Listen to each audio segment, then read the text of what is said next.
algunos grupos que no han expuesto, lo van a hacer ahora. Voy a tomarme la primera parte de la clase para poder avanzar geósfera y luego ya empalmamos con los que les toca exponer. ¿Ya? Muy bien, empezando desde calidad de aire, que hay un grupo de calidad de aire que todavía tiene pendiente su exposición, y luego culminamos con los de calidad de agua, ¿ya? Y luego ya vemos qué más tenemos que hacer. Muy bien, entonces inmediatamente voy a compartir. Profesora Velarde, buenas noches. ¿Cómo estás? Buenas noches. ¿Qué No tal? se vaya a olvidar de tomar la asistencia. Sí, muchísimas gracias por hacerme acordar. Ok, Pero en ok. realidad yo, sí, al final yo tomo la asistencia, igual le tomo foto a toda la clase. Pero muchas gracias, Cristian, por hacerme acordar.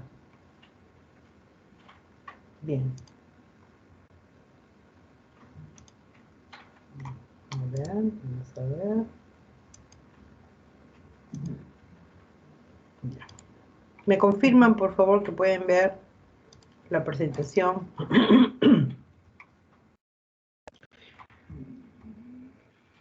Ya se observa, profesora. Muy bien, muchas gracias. Ok, entonces empezamos la química de la geósfera. ¿Y qué cosa es la geósfera? Bueno, ¿qué estamos viendo en la fotografía? A ver, estamos viendo toda la parte de montañas, cordillera, en el caso de nosotros cordillera, la estepa, la zona de Puna. ¿Qué más vemos? Vemos una foto de Marcona, ¿no? Esa es la zona de Marcona, por ejemplo, ¿no? La parte continental. Y una foto de la selva, ¿no? Entonces, la geósfera es todo aquello que está expuesto, la superficie tanto terrestre como también esa masa terrestre que está debajo de las aguas o digamos, de la corteza oceánica, ¿no? Eso es la geósfera. Muy bien, entonces vamos a tratar acerca de qué está compuesta la geósfera, qué nos ofrece la geósfera y qué daño le estamos haciendo a la geósfera también en el tema de la contaminación, ¿no? Muy bien, vamos a ver. Bien, como concepto, entonces la geósfera consiste en 3 capas concéntricas que se llaman corteza, manto y núcleo. Ustedes las pueden identificar en la imagen, que por cierto ustedes han debido bajar ya la presentación y tenerla a la mano, ya la puse yo en archivos de esta clase, ¿no? Bueno, ahí tenemos las 3 partes, ¿no? Corteza, manto y núcleo. ¿Qué cosa es la corteza? La corteza está formada por oxígeno, silicio, aluminio y hierro. Es la capa más externa con un espesor medio de 30 kilómetros aproximadamente, ¿no? 30 kilómetros. Y existen 2 tipos de corteza, la corteza continental y la oceánica. De ella vamos a hablar más adelante, ¿ok? Luego tenemos el manto. El manto está formado por oxígeno, silicio y magnesio. Alcanza 2.900 aproximadamente kilómetros de profundidad. Y también ahí tenemos una división, manto superior y manto inferior, ¿no? El manto superior está formado por materiales tanto sólidos como fluidos, ¿no? Y también viscosos. Y el manto inferior, ¿no? Formada por materiales sólidos, y a esta capa, no, a la capa formada por la corteza más superior, o sea, la parte de corteza superior, eh, se le denomina litosfera, pero conjuntamente con la parte de la corteza continental, ¿no? A ella se le denomina, estas dos porciones se denomina litosfera, litosfera. Ok, el núcleo, fíjese acá, el núcleo. El núcleo también tiene 2 partes, el núcleo externo y el núcleo interno. Básicamente está formado por hierro y níquel, sobre todo níquel, ¿no? Y abarca desde los 2.900 kilómetros, 2.900 kilómetros a 5.100 vendría a ser el núcleo externo, y hasta 6.378 o 71, según las bibliografías oscilan, el núcleo interno, ¿no? Bueno, el núcleo externo está constituido por materiales fundidos y el núcleo interior más que nada por materiales sólidos. A nosotros nos interesa hablar más que nada de la corteza, ¿no? La corteza. Bueno, la corteza es la capa rocosa exterior, que representa más o menos el 1.5% del espesor de la Tierra. Los minerales más abundantes allí son los silicatos, ¿no? Bueno, la corteza continental. La corteza continental es la parte de tierra, esta de acá, que estoy señalando con el cursor. Ahí vamos a señalar con... No, ay no, perdón, aquí, acá. Esta parte que estoy señalando con el puntero, ¿no? Es la corteza continental, ¿no? Y la corteza continental constituye, pues, los continentes, ¿no? El granito es la roca más frecuente. Hay también rocas sedimentarias, o sea, calizas, areniscas, pizarras, esos son tipos de rocas sedimentarias. Y las rocas metamórficas, ¿no? Que son los mármoles, los gneisses, etc. ¿Cuál es la diferencia entre sedimentario y metamórfico, ¿no? Eso lo vamos a ver más adelante. Pero de por sí ya, digamos, las rocas metamórficas son aquellas que están formadas por el magma, básicamente, ¿no? Y estas, las sedimentarias, se acumulan, ¿no? Se van acumulando.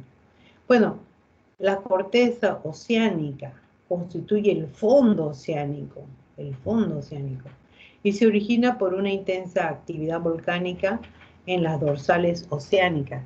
Las dorsales oceánicas en geología es como si fueran las cordilleras submarinas, eso es, ¿no? Esas son las dorsales.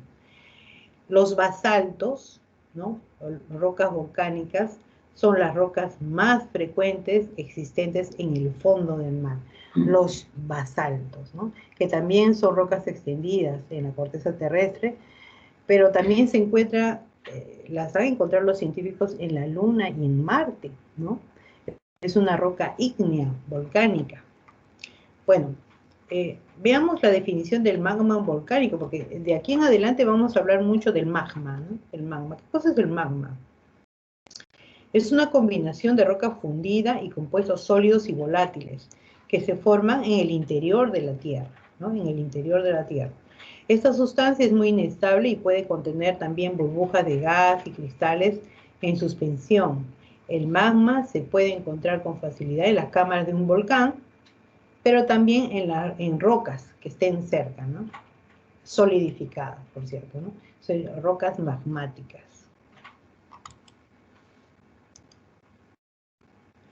Los minerales. ¿Qué cosa son los minerales? Bueno, en términos generales es un sólido natural. Esos son los minerales, ¿no? Ahí vamos a excluir a los líquidos y gases y los productos elaborados por los seres humanos, obviamente. Aquí hablamos de los minerales naturales. Está formado por procesos inorgánicos. No están producidos por los seres vivos. Tienen una composición química definida. Cada mineral está formado por una serie de elementos específicos que se representan obviamente por una fórmula química determinada y propia. Tiene una estructura interna ordenada. Sus átomos se disponen de forma ordenada siguiendo unas pautas especiales y concretas. Vamos a incluir aquí también al agua y el mercurio, a ellos se les llama también mineraloides, no minerales, obviamente, ¿no? Bien, aquí tenemos la halita, por ejemplo, es un mineral, el cloruro de sodio, o el cinabrio, el famoso cinabrio, que es el sulfuro de mercurio también. Nosotros, por ejemplo, en Perú no tenemos esa fuente de cinabrio, nuestras rocas sí, nuestras tierras son sulfuradas, pero no hay cinabrio. Hay otros países, más adelante vamos a ver algún mapa minero de nuestro país, y vamos a poder definir en dónde están los tipos minerales, ¿no? Bueno, pues el cinabrio es aproximadamente un 85% de mercurio y en azufre tiene como un 15% aproximadamente, ¿no? Características físicas de los minerales. Bueno, se les define por la forma, el color, la raya, el brillo, la dureza y la exfoliación. Vamos al brillo. ¿Por qué voy al brillo? Porque ustedes lo han experimentado. En una práctica, me acuerdo de química general, hemos visto brillo metálico cuando hacíamos determinación o identificación de alcalinos. Y teníamos al sodio y al potasio y lo cortábamos, y ahí definíamos el brillo metálico, ¿se acuerdan? ¿Se acuerdan de esta práctica de química general básica? Bueno, pues es cierto, es una de las características físicas de los minerales. También con respecto a la forma, dice, a veces una determinada forma poliédrica puede servir también para identificar un mineral. Por ejemplo, la pirita, que es el sulfuro de fierro, ¿no? Es un mineral con forma cúbica, ¿no? Con respecto a la raya, se refiere al color que presenta la raya que hace con el mineral sobre la superficie de una placa de porcelana. En ese sentido, el yeso, que es el sulfato de calcio dihidratado, es un mineral que genera una raya blanca, Bueno, en respecto al color, los minerales en general son oscuros, si absorben de forma de que absorben la luz, ¿no? Uniformemente la luz. Y claros si la van a reflejar, si la reflejan. Con respecto a la dureza, ¿no? Es la resistencia que ofrece un mineral a ser rayado por otro o por un objeto, ¿no? Tiene unas unidades en una escala de Mohs, así se llama la dureza. Y exfoliación es la facilidad que presenta un mineral para ser separado en láminas o en bloques geométricos regulares. La mayor parte de los minerales que se explotan y luego se procesan tienen muy clara esta propiedad de exfoliación, ¿no? Clasificación. Básicamente por la utilidad. O son metálicos o no metálicos, ¿no? Si son metálicos, bueno, generalmente son explotados para la obtención de los metales y son sintetizados en las plantas metalúrgicas, ¿no? Por métodos gravimétricos o de flotación. Son sintetizados y separados, ¿no? Son separados para ser comercializados luego de un proceso, ¿no? De purificación. Existen menas en diferentes tipos. Mena es un lugar, un emplazamiento en donde hay, digamos, la presencia de un mineral en mayor medida, ¿no? Esa es una mena. Existen de hierro, cuando hay tipo mineral hematita, pirita y magnetita, ¿no? Esa es una mena de hierro, se dice, ¿no? No significa que solamente vas a encontrar hierro, obviamente que viene con otros agregados, ¿no? En menor proporción, pero en mayor medida tiene hierro. Cuando es una mena de cobre, también puede haber calcopirita, malaquita, ¿no?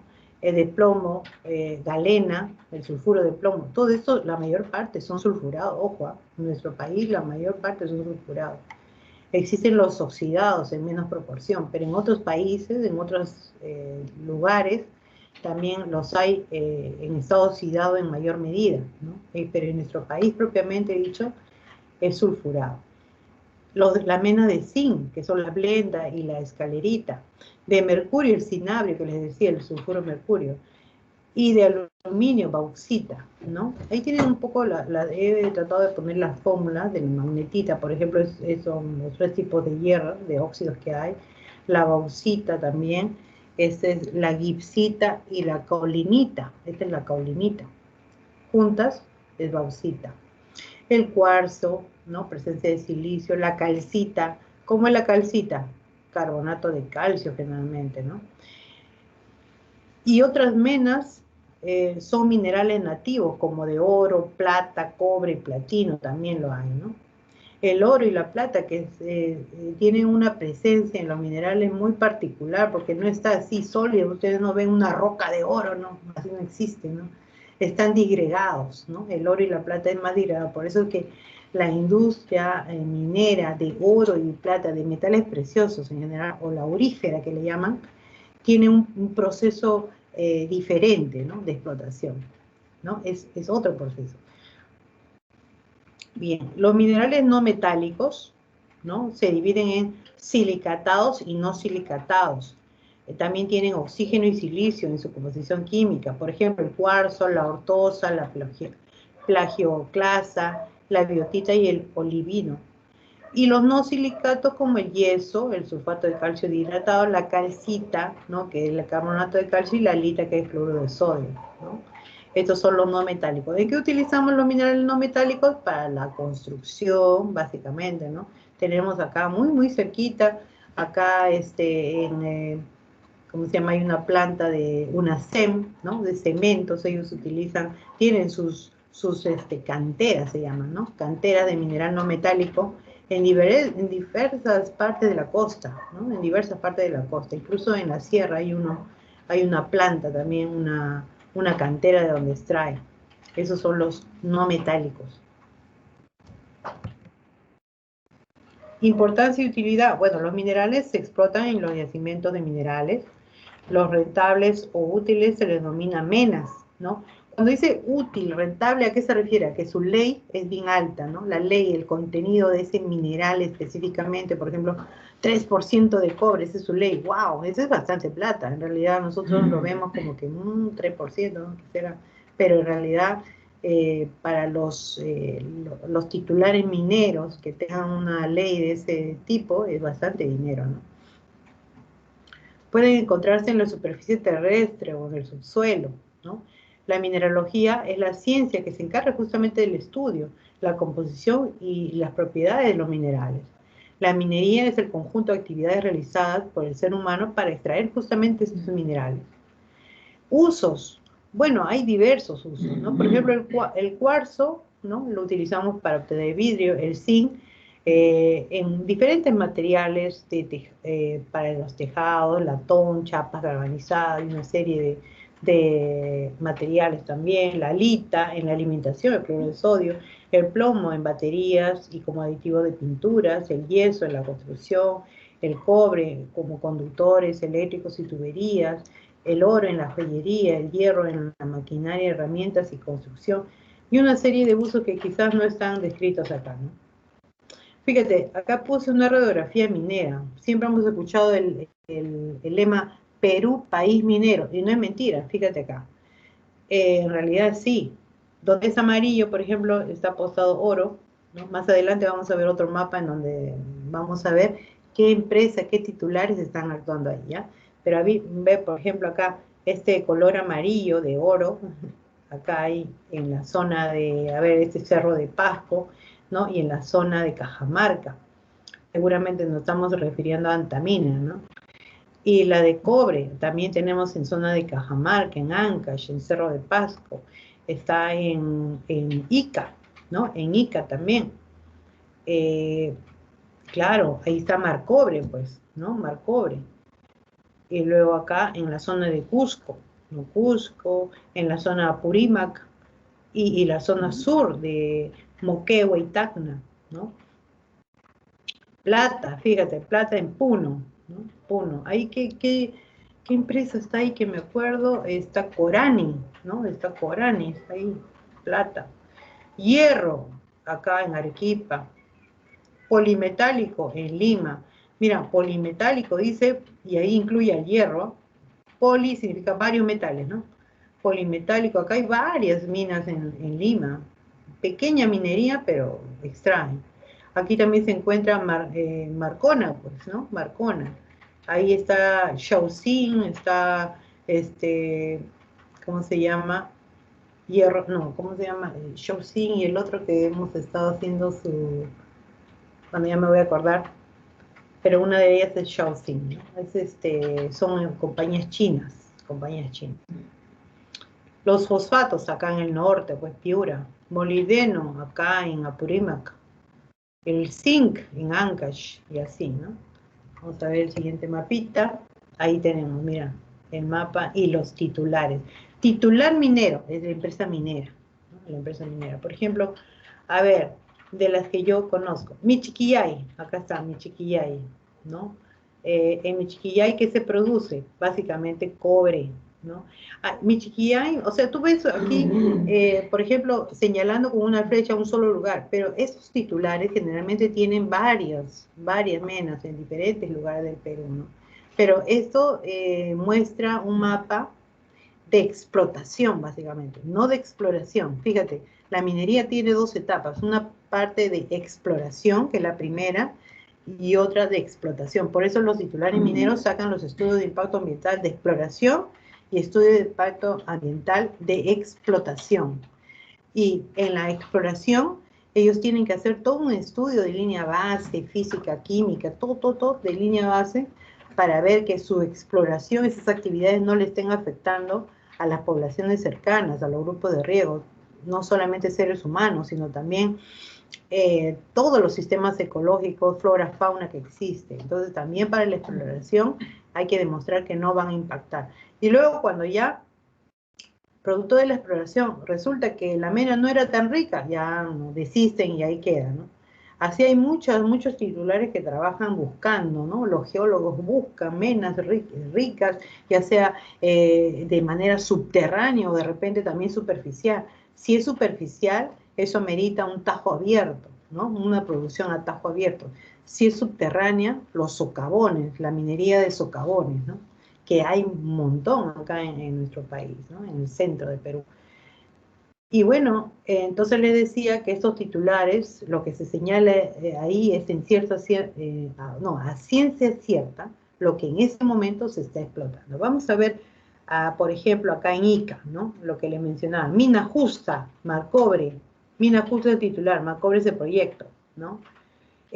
También está la mina de Marcona, acá está la mina de Marcona. Shougan, esa es la palabra que me faltaba. Shougan es la mina Marcona, justamente, ¿no? De que data desde el año 2012, tiene su estudio de impacto ambiental. Pampa de Pongo también es otra mina chiquita, es una mina, digamos, pequeña minería. La ampliación de Cerro Verde, acá está Cerro Verde en Arequipa. ¿Qué produce Cerro Verde? Ah, bueno, Cerro Verde está en cobre también, el tema de cobre. Es una mina grande, capitales muy, grandes capitales, y es una mina, es una gran minería eso. Quellaveco también es gran minería.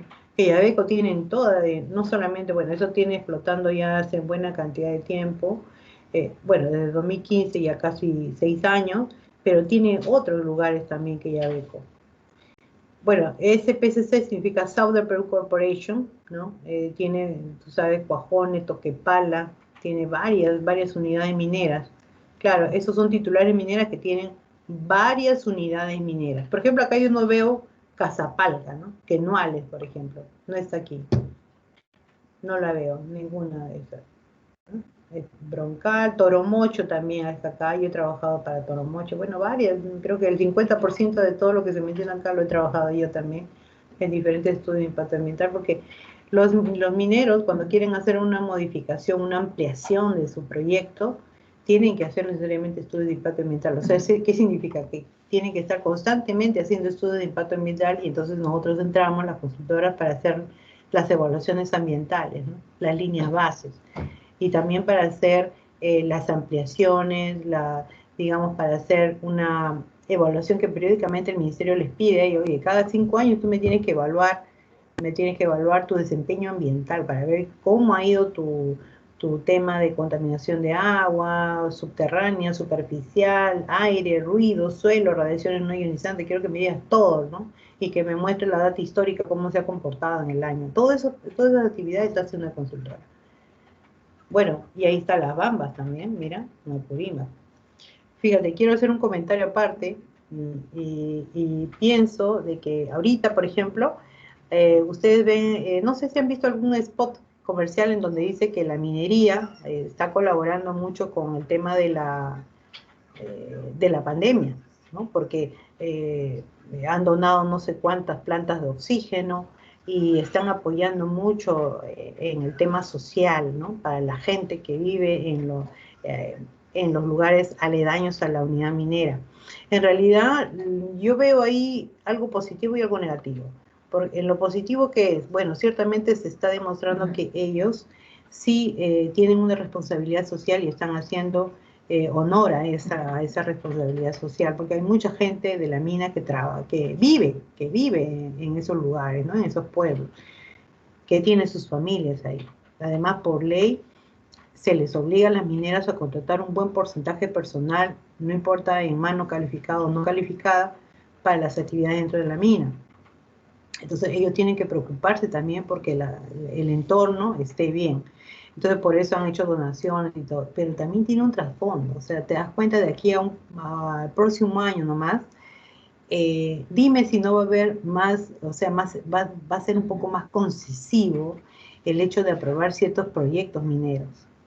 ¿Te das cuenta? ¿Por qué? Porque se habrán comprado a la población. ¿Te das cuenta? Eso tiene también su trasfondo. Eso es en mi opinión personal, ¿no? En mi opinión personal. Ahí hay que tener mucho cuidado, también, mucho cuidado. Es una toma y daca, ¿no? Así es. Bueno, pero ahorita estamos en una pandemia, toda ayuda cuenta, ¿no? Toda ayuda cuenta. Y esos son grandes capitales, ¿no? Las rocas. ¿Qué es una roca? Una roca es un agregado natural formado por uno o varios minerales, ¿no? Dependiendo de si están formadas por uno o varios minerales, se difieren en dos tipos, como rocas simples y como roca compuesta. Roca simple, homogénea o monominerales, está constituida por un solo mineral. Y las rocas compuestas van a ser heterogéneas, poliminerales y están formadas por varios minerales, ¿no?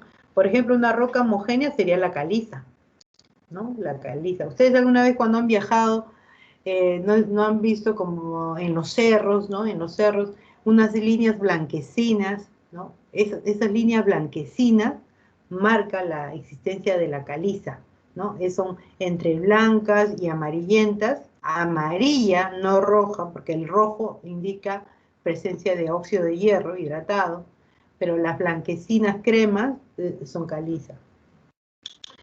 El granito, bueno, es heterogéneo porque el granito contiene diferentes feldespato, que puede tener cuarzo, ¿no? Moscovita, de una serie de otros, ¿no? Es un compuesto de varios minerales, el granito.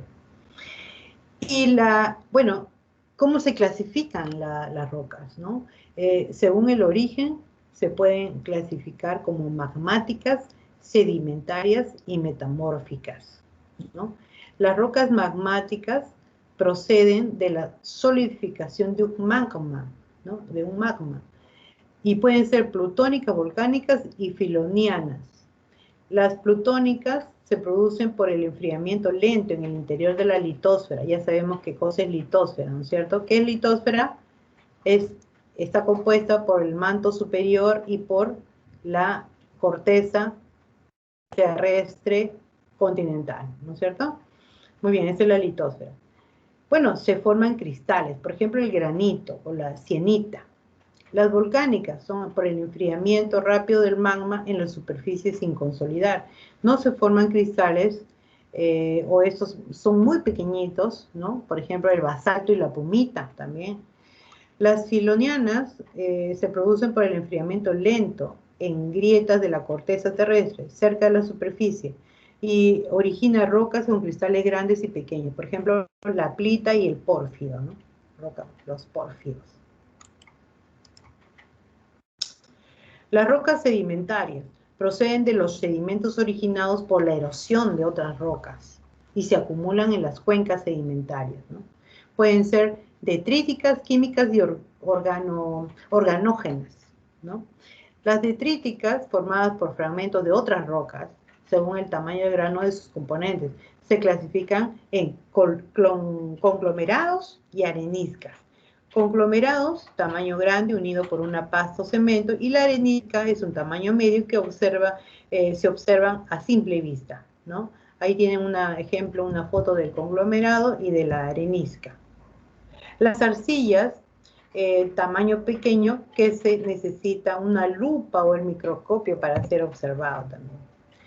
Entre las químicas, están formadas por compuestos de precipitación química, es decir, que previamente estaban sueltos en el agua y posteriormente se han depositado. Pueden ser carbonáticas o evaporíticas. Las carbonatas o carbonáticas formadas por el carbonato de calcio, por ejemplo la caliza, y la evaporítica originadas al evaporarse el agua y depositarse las sustancias, ¿no? Las sustancias disueltas. Organógenas se forman por la acumulación de restos de organismos, como las calizas conchíferas y lumaquelas, las calizas coralinas, el carbón y el petróleo.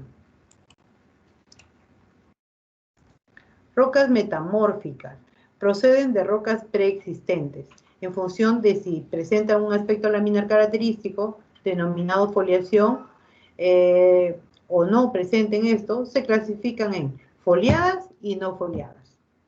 Las foliadas pueden ser las pizarras, generalmente de color gris oscuro, Ya saben que la pizarra es una roca fósil, metamórfica, ¿no?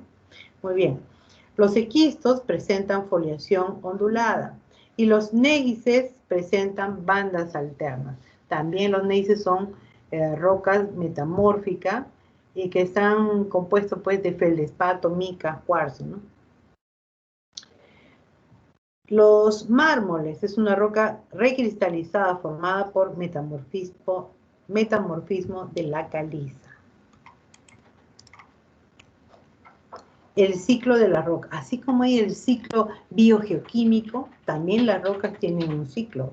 Y básicamente es cómo se van a incorporar, ¿no? Cómo se llegan a incorporar esos tres tipos de roca a la naturaleza, a la corteza terrestre e incluso a la corteza, a la corteza continental y también a la corteza oceánica.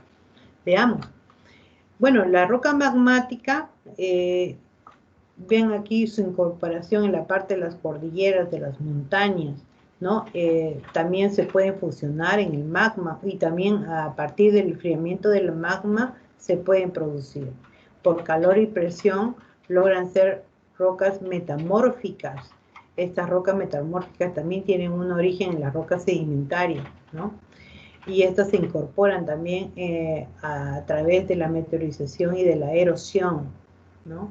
Y también la roca sedimentaria se incorpora acá, y por cierto, también en la parte oceánica, ¿no? Por compactación de sedimentos también se pueden producir las rocas sedimentarias, y por fusión también a magma, y así se origina el ciclo, ¿no? El ciclo. Entonces, una vez que se han formado, pueden sufrir cambios en su estructura o en su composición y transformarse en otra roca. Los procesos que dan lugar a esos cambios constituyen el ciclo, precisamente, ¿no? Importancia y utilidad. En la actualidad las rocas tienen diferentes utilidades, ¿no? Como fuente de energía, por ejemplo, el petróleo, carbón y gas natural son los combustibles fósiles. El carbón se usa como combustible en las centrales térmicas, petróleo como fuente de energía para los vehículos de transporte y otras actividades industriales, el gas natural para el abastecimiento energético de hogares y también industria, ¿no? La construcción, las rocas se emplean en la construcción de obras públicas y edificios, y algunas también en obras de arte, como ven acá, ¿no? Problemas del uso de minerales y rocas. Bueno, los impactos derivados de la actividad minera, ya sea minería metálica o no metálica, porque ello impacta en el suelo, en los seres vivos, en la hidrosfera y en la atmósfera, como ya lo hemos visto en anterior oportunidad. Impacto derivado del uso de las rocas y minerales energéticos. Bueno, puede ser debido al uso de los combustibles fósiles, porque la utilización de los combustibles fósiles para producir energía eléctrica o para el funcionamiento de medios de transporte provoca pues la contaminación atmosférica por los óxidos de nitrógeno, de azufre o el dióxido de carbono que generan. O debido al uso de minerales radioactivos también, ¿no? El uso de minerales radioactivos en las centrales nucleares genera residuos de difícil tratamiento con la tecnología actual. Y entonces, ¿qué nos queda a nosotros? Que tenemos una sola planta nuclear acá en Raxo, en Puente Piedra. Solamente disponerlo como un residuo tóxico peligroso, ¿no? Y tenemos nosotros, bueno, esa planta tiene un depósito de residuos sólidos peligrosos, me parece que en Zapayal.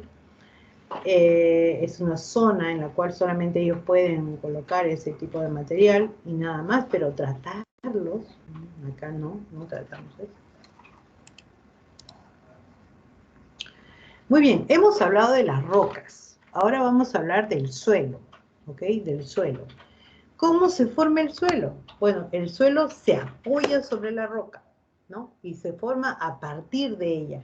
Y por esta razón se denomina roca madre. En realidad, la roca es la que genera el suelo y los demás agregados que vienen a continuación, ¿no? Vamos a hablar de ello entonces. La capa de roca disgregada empieza luego a ser colonizada por seres vivos, fíjate, por seres vivos. Y cuando digo seres vivos no estoy hablando solamente de la flora, sino también de fauna. Los restos de estos animales y plantas sirven de alimento a algunas bacterias y hongos que descomponen y transforman en compuestos más simples. Entonces, de esta forma se genera el suelo. En esta imagen, ustedes ven el proceso de formación del suelo y se ha dividido acá en 4 etapas. Fíjate, observa primero la imagen. Vamos a observar la imagen. Bien. De la 1 a la 4 más enriquecida, ¿no es cierto?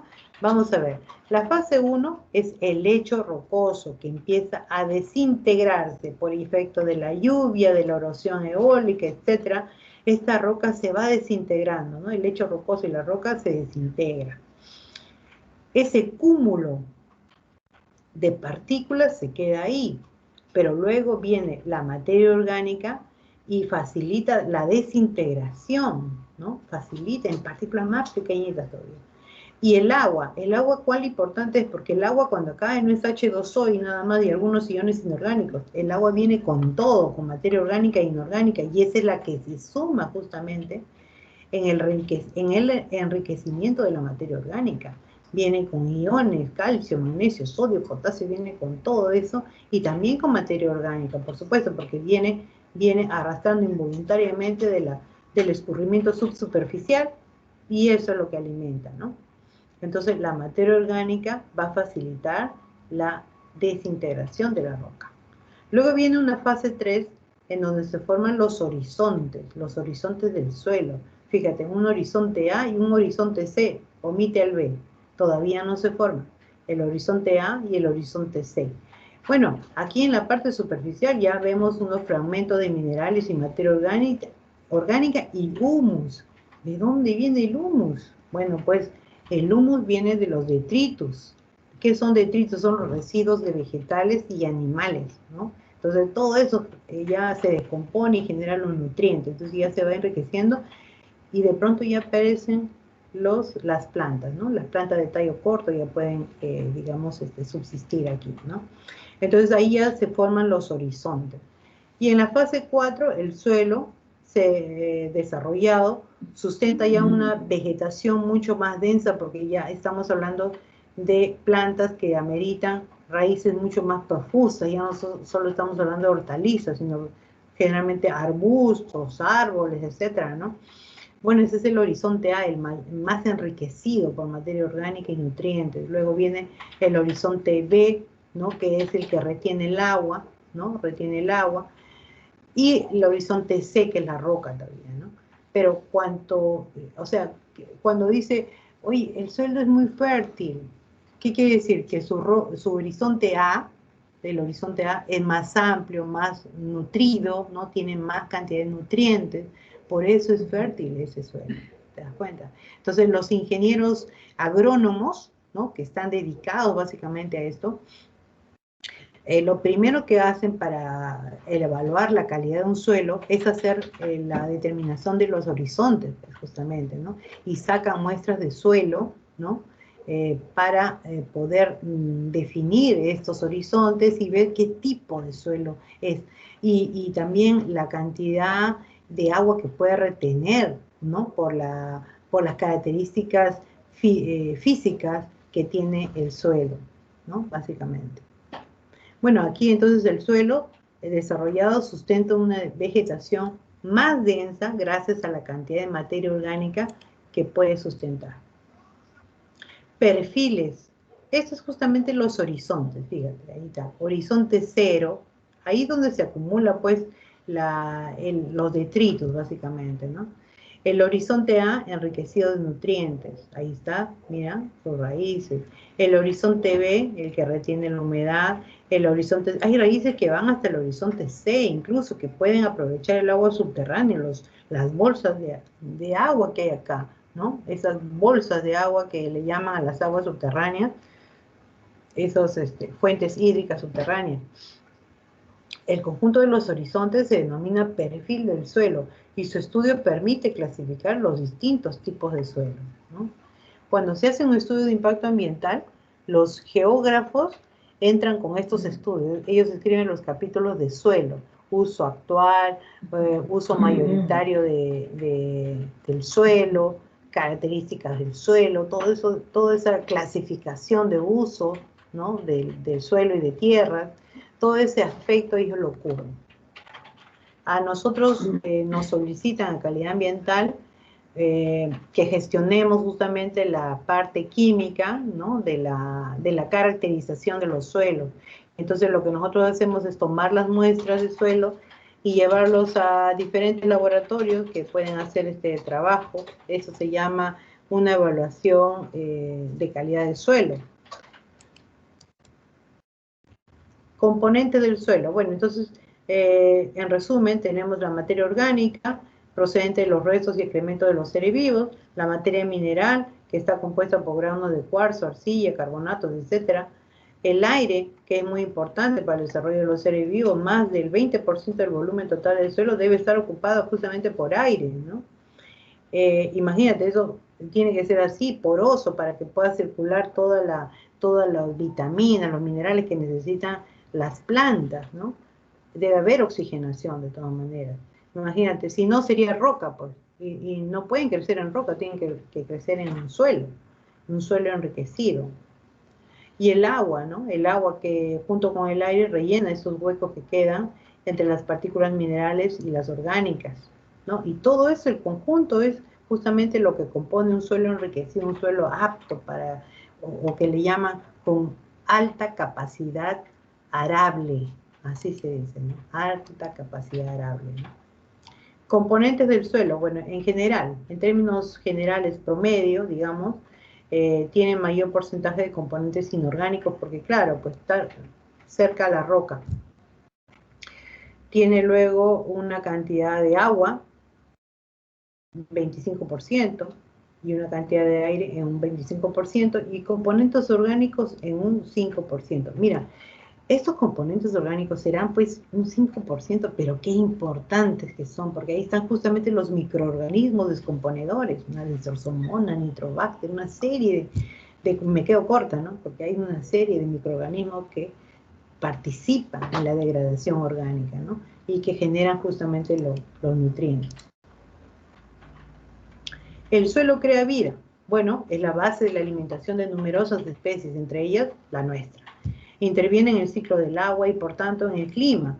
Por un lado favorece la retención del agua evitando la pérdida, ¿no? Y por otro, a través del proceso de transpiración libera agua a la atmósfera, ¿okay? ¿Por qué dice que interviene en el clima el suelo? ¿Por qué creen? A ver, vayan pensando. ¿Por qué dice que el suelo interviene en el clima? Bueno, dice que el suelo también evita la erosión, ya que las raíces de las plantas fijan el suelo e impide que éste sea arrastrado por la lluvia y por el viento. Enriquece la atmósfera de oxígeno, recuerden la fotosíntesis, ¿no? Un elemento esencial en el proceso de la respiración de la mayoría de los seres vivos. Entonces, ¿por qué decimos que el suelo interviene en el ciclo del agua y por tanto en el clima? A ver quién me contesta a ese análisis. Vamos a ver, no quiero que sea un monólogo, ya les dije, me gustaría que intervinieran opinando. ¿Por qué es importante el suelo en el clima?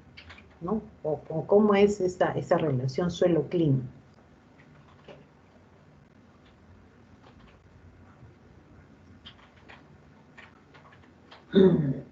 Profesora, buenas noches. ¿Me ¿Cómo escucha? estás, Tania? Sí, perfecto. Sí, yo creo, bueno, no sé si estoy en lo correcto. Creo que el suelo cumple como un modulador del medio ambiente, del clima, perdón. O sea, absorbe parte de la radiación que es transmitida en la mañana y en la noche, si no me equivoco, lo libera, ¿no?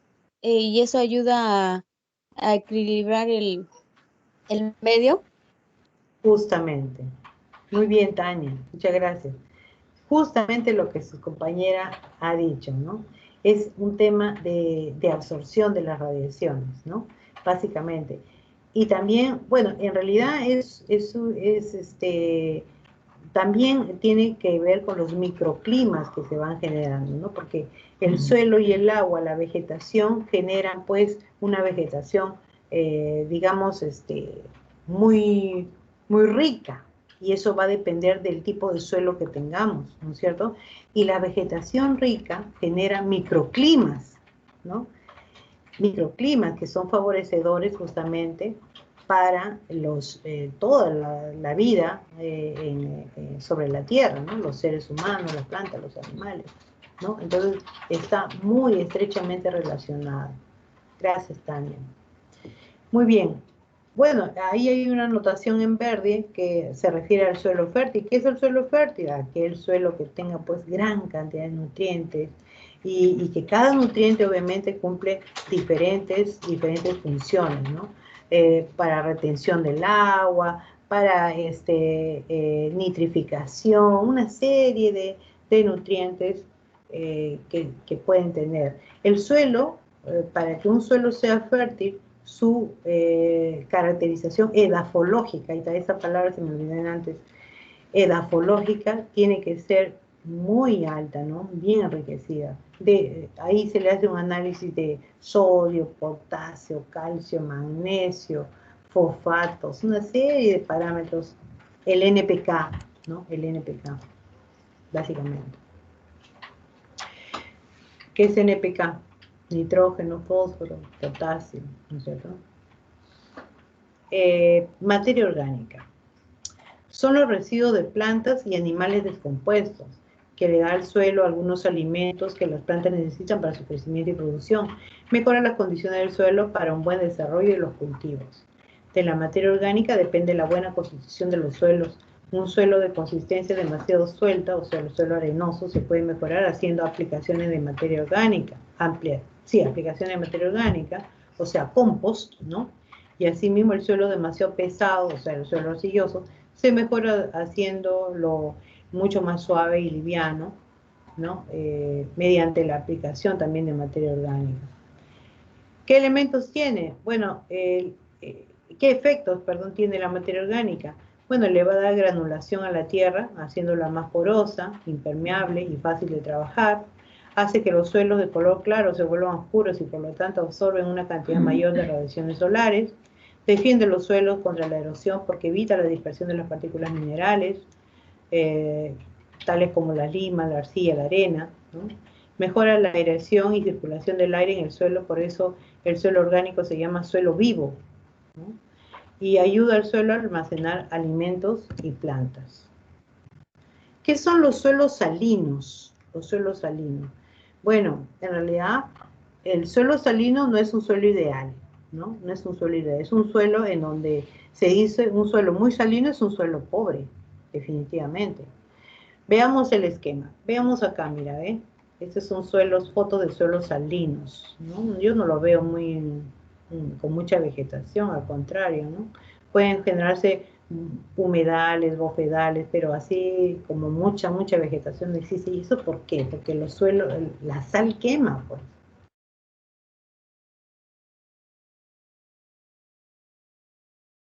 Este lado, salinidad baja.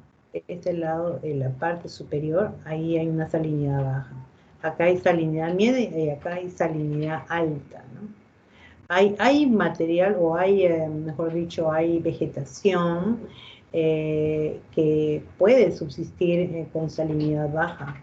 Con salinidad alta es bien difícil. Esto sucede en marino. Fíjate acá. Un suelo no salino, un suelo moderadamente salino y un suelo extremadamente salino. ¿Y cómo lo defino esto? En función de la cantidad de agua útil que tiene, ¿no?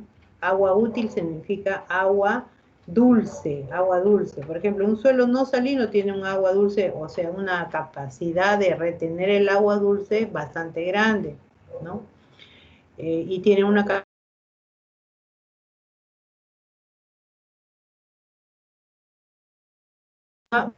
moderadamente salino, con una capacidad de retener agua útil un poco pobre, y un suelo extremadamente salino, mira, muy poquito suelo útil. Entonces definitivamente este suelo no funciona para la actividad agrícola, ¿no?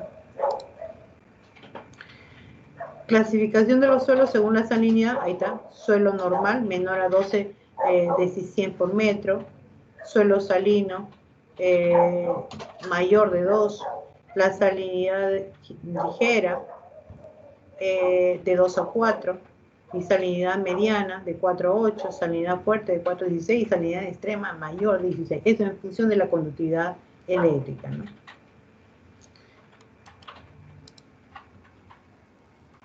El suelo en proceso de extinción. La pérdida de suelo se debe a 2 factores fundamentales: causas naturales y antrópicas. Las causas naturales, como las fuertes lluvias de las zonas tropicales, los incendios, las inundaciones y las tormentas del viento, ¿no?, en zonas semiáridas. La actividad humana, que elimina la cubierta vegetal que protege el suelo y lo deja expuesto a la erosión. La contaminación por los procesos mineros. Claro, los procesos mineros. Bueno, más adelante vamos a ver ese tema. La actividad minera contamina los suelos a través de las aguas de relave, de almacenamiento de minerales exhausto en el suelo, la filtración al suelo de las sustancias químicas tóxicas. En esas formas la actividad minera contamina. Bien, acá sí, tenemos un esquema de proceso minero, ¿ves? Vamos a empezar por esta parte superior izquierda, ¿ya? Antes de iniciar sus operaciones, los mineros dialogan con las comunidades quienes serán sus futuros vecinos. Aquí está. Le pide una opinión, digamos, les empiezan a decir qué beneficio les va a traer la minería, ¿no? Qué beneficios les va a traer la minería, etcétera. Y también ellos preguntan, pero ya ahora las poblaciones cercanas a las minas o las menas no están del todo desconocedores de esos procesos, así que tienen mucho que preguntar en realidad. Incluso se acostumbra ahora que los profesores o los profesionales de la población, o si no, vienen los hijos de Lima, de otras ciudades, vienen y preguntan, ¿no? Y preguntan, hacen talleres, ¿no? Talleres en donde los ingenieros de las minas tienen que responderle. Por supuesto, ahora se utilizan tecnologías mucho más avanzadas, más sofisticadas, que los impactos que se generan realmente son cada vez menores, ¿no? Bueno, la minería se inicia con la búsqueda de los recursos minerales a través de la exploración. Esto es lo que les decía, el primer proceso es el proceso de exploración. Entonces van los geólogos, los topógrafos, los geógrafos, y van y observan qué profundidad tiene esta mena, ¿no? Por ejemplo. Aquí está. Bien, acá. La minería formal actúa con responsabilidad ambiental, promoviendo y aplicando buenas prácticas de protección ambiental y uso eficiente de los recursos naturales, usando tecnologías que protegen y conservan la flora, la fauna y los ecosistemas. Por eso es que primero se hace una línea base para saber qué tipo de ecosistema hay, qué peces hay, las plantas que hay, el suelo, la capa arable del suelo, qué calidad de suelo tiene, el ambiente, o sea, la calidad del aire que tiene. Todo eso debe conservarse a pesar de la actividad. O sea, tiene que demostrar que lo que tú vas a hacer no va a impactar y va a dejar intacto. Y si no intacto, por lo menos debes dar una compensación ambiental. Fíjate, eso de compensación ambiental es lo último que se ha incorporado, ¿no? Ya, ok, aféctame, pero tienes que hacer una compensación no económica, sino ambiental. Por ejemplo, una laguna artificial, por ejemplo, mejoramiento de zona agrícola, o sea, cualquier beneficio en el ámbito de donde está el emplazamiento de la mina. Luego tiene, a ver, cuando ya se inicia la actividad, cuando el depósito mineral se encuentra cerca a la superficie, se genera un tajo abierto, ¿ves? Se va sacando mineral, dale y dale, van tajando en esta forma cónica. Y tú dirás, pero ¿y esto lo dejan así después? Es decir, una actividad minera, ¿cuántos años está? Una actividad minera puede estar de 20 años, si quieres, 20, 30, 40 años. El asunto que ellos van cerrando, para ellos hacen un proceso de cierre minero, ¿no? Y en ese cierre minero van a respetar la geomorfología del lugar. Fíjate estos cerritos, esto lo rellenan, lo tienen que rellenar. En España y en otros países también construyen dentro de esto, digamos, aprovechan esta forma que tiene el tajo para hacer, digamos, les hubiera puesto algunas imágenes, pero hay como estadios, como hoteles acá adentro. Y tú dirás, pero si ahí ha habido minería y de repente está impactada y de repente, sí, pero se tiene que hacer un cierre minero de modo tal que tú compruebes que ya de aquí no va a haber más contaminación, no va a aflorar absolutamente nada más. Y eso se ha logrado en Europa, se ha logrado. Bueno, cuando el depósito mineral es profundo, se empiezan los métodos de minería subterránea, ahí están los socavones. Y esto de acá se llama bocamina, es la entrada, ¿no? La entrada. Y de ahí sale el mineral y se va transportando. A través de la lixiviación o la concentración se separan los minerales valiosos, los concentrados, de los que tienen valor comercial, ¿no? De los relaves, ¿no? Los relaves son de baja ley, ya el último lo que resta, ¿no? Y los concentrados Raffer y Schamminger vendrían a ser los de mayor ley, ¿no? Ahí están las plantas, ¿no? Estas las plantas. Y bueno, en la fundición ya se lleva a cabo el refinado de estos materiales preciosos, ahí está la fundición y los lingotes, ¿no? Y el transporte. Todos los materiales empleados por la sociedad actual han sido obtenidos mediante la minería o necesitan productos mineros para su fabricación. Por ello se dice que la minería es la industria más elemental de la civilización humana. Y eso es cierto. Los concentrados minerales y los metales refinados se utilizan en nuestro país o se exportan a otras naciones para ser convertidos en productos que podemos usar. Fíjate, aquí esta imagen pequeña que está acá en la parte inferior izquierda me hace recordar a Marcona, acá una SEM que tiene acá en el Lurín también su puerto, ¿no? Tienen donde embarcan cemento, minerales, granos, pozolana, carbón, etcétera. Ahí embarca, eso también es un negocio, es un negocio. Ahorita en Paracas también había un muelle que están tratando de aprobar un estudio de impacto ambiental, pero parece ser que como Paracas es una zona de conservación, hay mucho problema social ahí, ¿no? En realidad todo esto se inicia, fíjate, con un tema social, ¿no? Una consulta pública se dice, consulta pública. El primer paso es la consulta pública. Pero ahí entra el equipo social porque el estudio de impacto ambiental, ya sea de exploración, explotación o cierre incluso, amerita equipos multidisciplinarios, en donde el primero que entra son los sociales. Ellos tienen que hacer la avanzada, le decimos, ese es el grupo de la avanzada, porque ellos tienen que preparar el terreno, oigan, para que los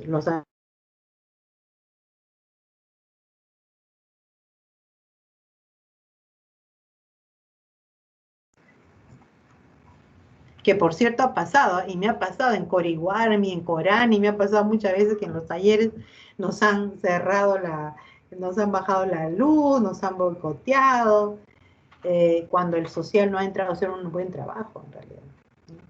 Y ya hay compañías consultoras ambientales sociales, básicamente, ¿no? Ahí trabajan los antropólogos y los sociales, los asistentes sociales, psicólogos, para poder hacer equipos de evaluación, equipos de convencimiento, de preparación de todos los grupos de Río para que nos puedan escuchar, ¿no?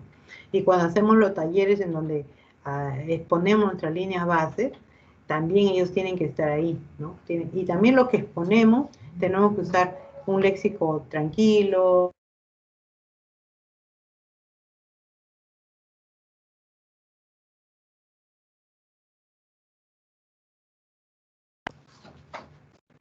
Nuestras exposiciones han sido traducidas en ayánica, ¿no? En ayánica, o en quechua cuando hemos estado en la sierra, ¿no? Y mírate, en ayánica, tener que hablar acerca de los sólidos totales, de los metales pesados, etcétera, ¿no? Hablar de todo eso en ayánica, ¿no? O en quechua, pero lo han tenido que traducir, ¿no? También ahí entran los traductores, ¿no? Los traductores. Muy bien, bueno, a ver, sigamos. Bien, eso es todo lo que había preparado para esta noche, hablar de las geósferas. No sé si tienen alguna consulta ahí,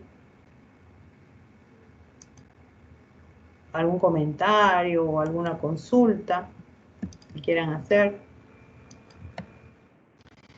La próxima semana yo les voy a mostrar ya algunos videos de algunas evaluaciones, de algunos talleres, cómo son los talleres multidisciplinarios, donde se habla justamente de esto, de química ambiental, de biología ambiental, de la física, cómo es que la consultoría puede hacer estas evaluaciones. Bueno, los resultados se los voy a mostrar la próxima semana, ya tenía planificado de todas maneras ver este tema en la última parte.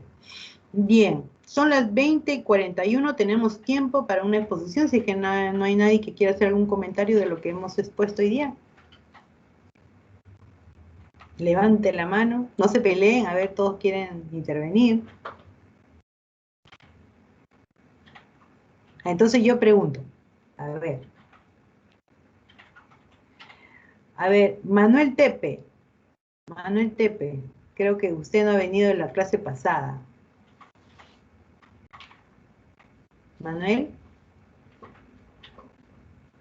Manuel está en foto nomás.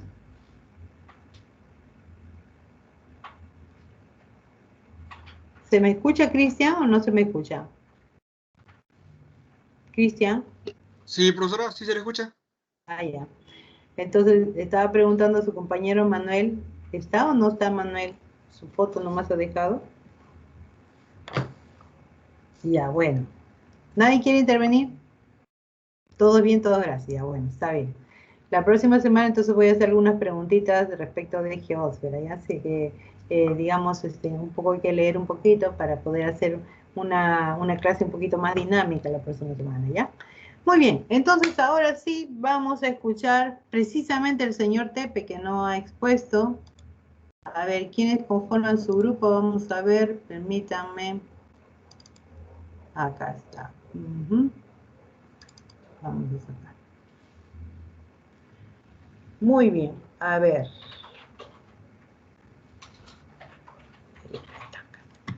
A ver, un ratito.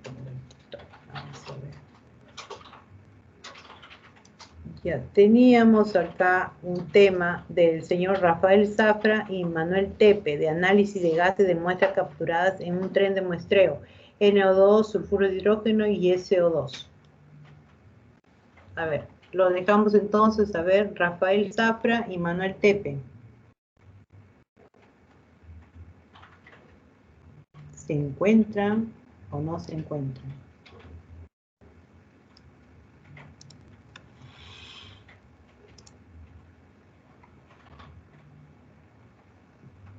Ah, justo, no está Rafael Zafra, no está el señor Rafael Zafra. ¿Me confirma, por favor? A ver, voy a verificar acá. No, acá tampoco. Bueno, no quieren exponer. A ver, quedaba... Un momento, voy a sacar mi otro registro.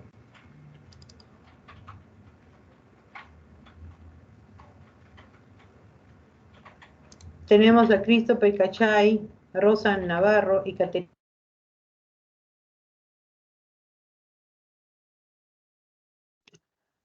Profesora, se le escucha un poco entrecortado. ¿Me escucha? Sí, perfecto. ¿Nos toca exponer entonces? Sí, Ok. Creo que mi compañera Rosa va a compartir la pantalla, por favor, un ratito. sí, ya.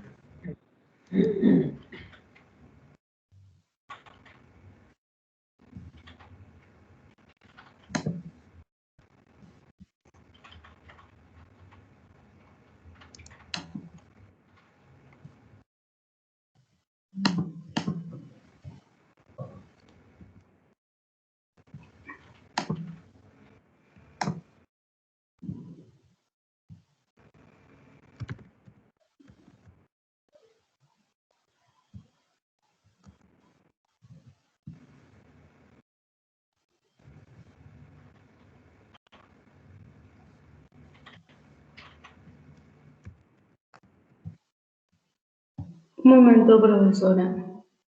Ah, no hay problema. Tómese el tiempo.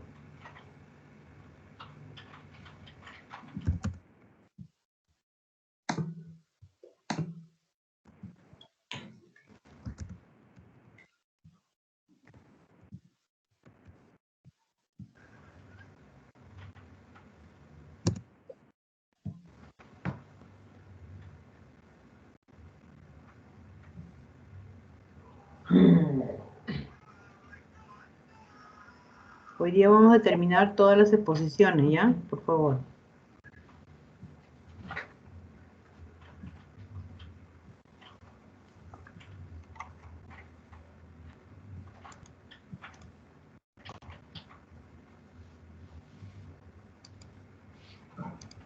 ¿Se puede ver? Sí, perfecto.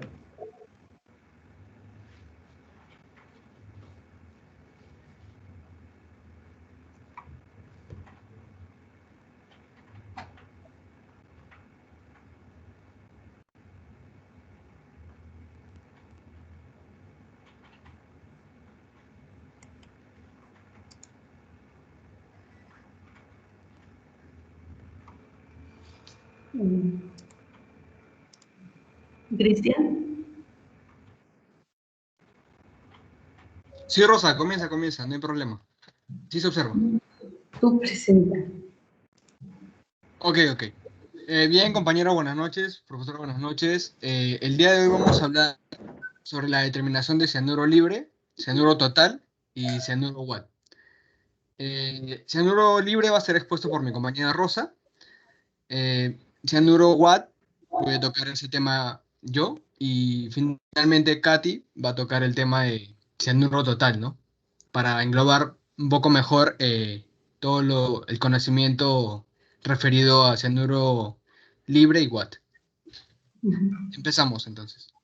Bueno, como le mencionó mi compañero, yo me enfocaré acerca de la determinación de cianuro libre y la comparativa con las normas peruanas.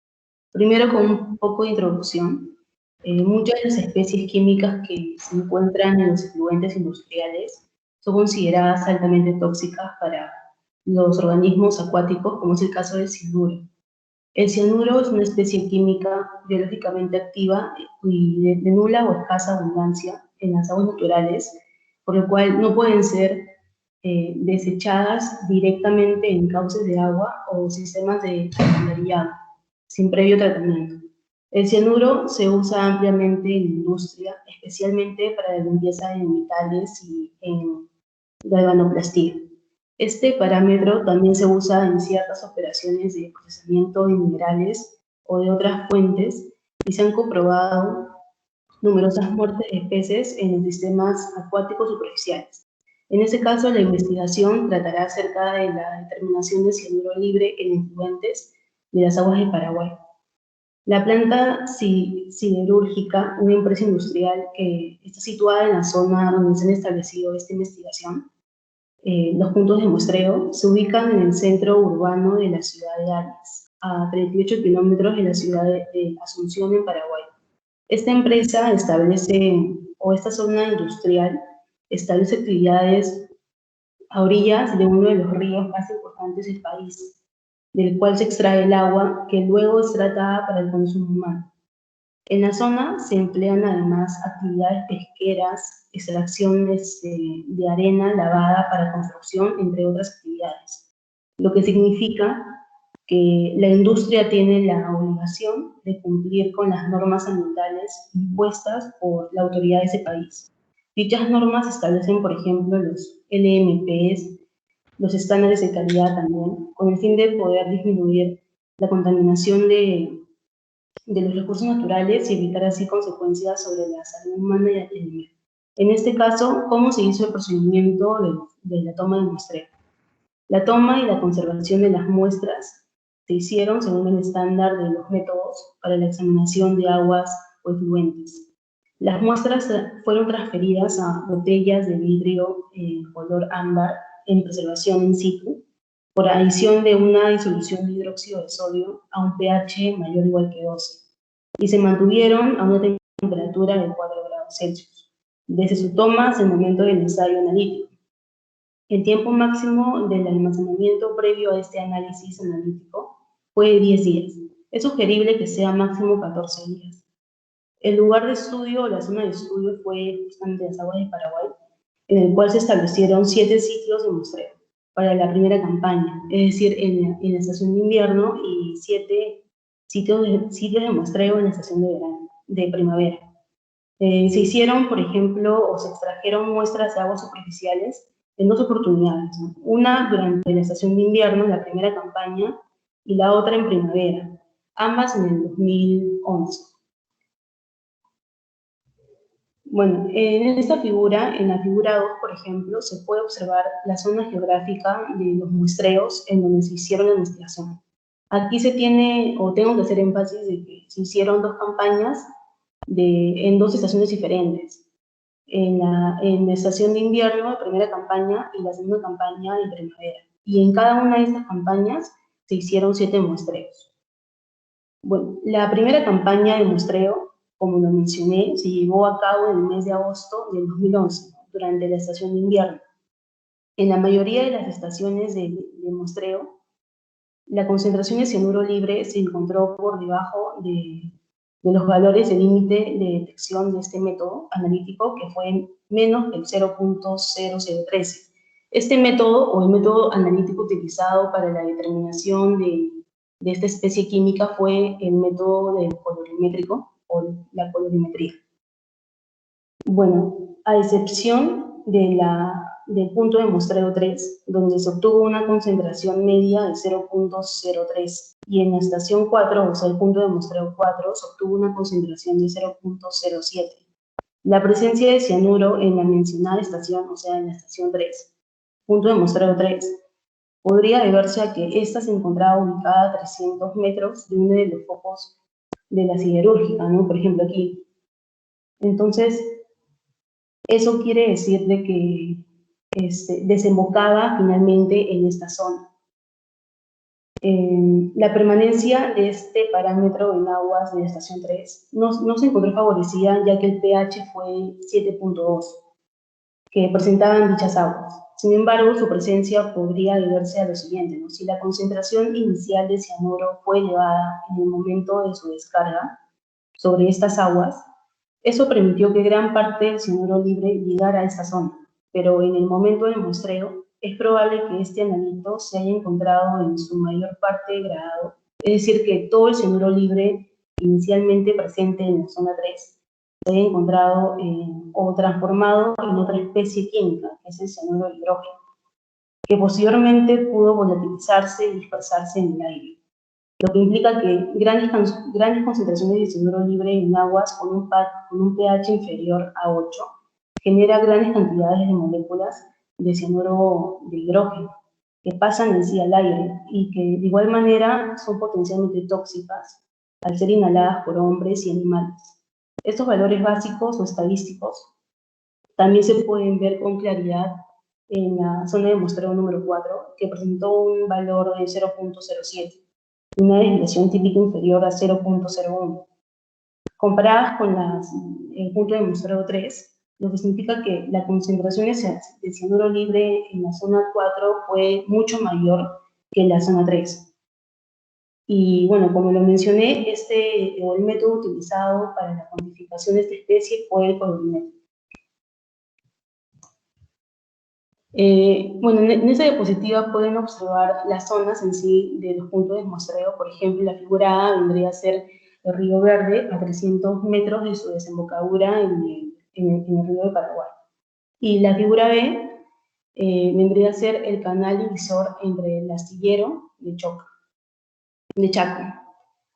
En la siguiente figura, en la figura A, por ejemplo, pueden observar el foco de descarga sobre el río Verde, y la figura B vendría a ser el foco de descarga del efluente al canal divisor.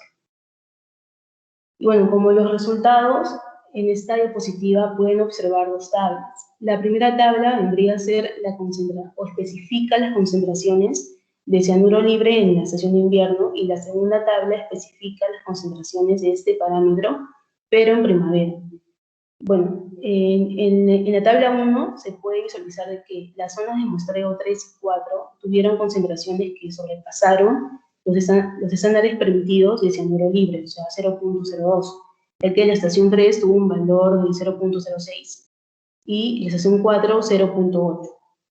En la tabla 2 igual, las estaciones o los puntos de muestreo 1, 2, 5, 6 y 7 estuvieron dentro de los parámetros permitidos, pero las estaciones 3 y 4 fueron valores que sobrepasaron en sí los límites, En este caso, por ejemplo, en la estación 3, este dato, que es 0.1, podría sobrepasar el estándar permitido y ya sería un cianuro ya total, no libre.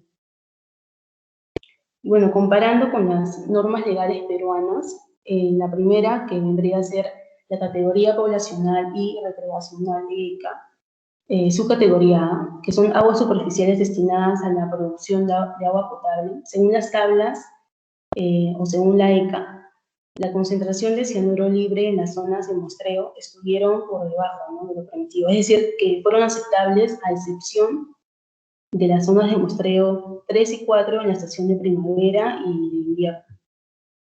Y también en esta subcategoría B, que es sobre aguas superficiales destinadas a la recreación, los datos de las tablas mostraron que en la mayoría de las zonas estudiadas se pudo respetar las normas establecidas por ECA, según la investigación. Y bueno, daré paso a mi compañero.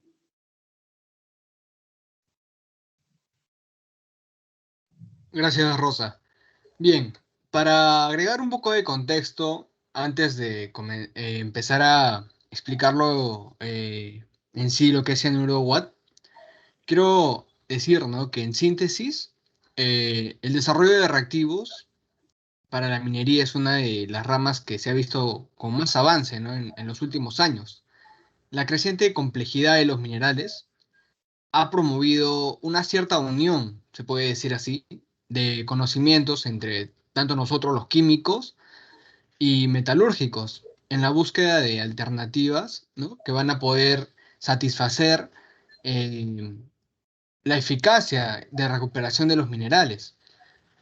Debido a esto, el cianuro podemos decir que pertenece a un reactivo difícil de sustituir, ya que el 90% del oro producido mundialmente es prácticamente por lixiviación con cianuro, ¿no? Entonces, debido a esto, las agencias gubernamentales encargadas del medio ambiente trabajan bastante juntos o estrechamente a fin de que el impacto, ¿no?, con este anión monovalente del cianuro, ¿no?, sea mínimo. El cianuro se puede presentar en dos formas, que va a depender intrínsecamente del pH del medio en el que se va a encontrar, ¿no?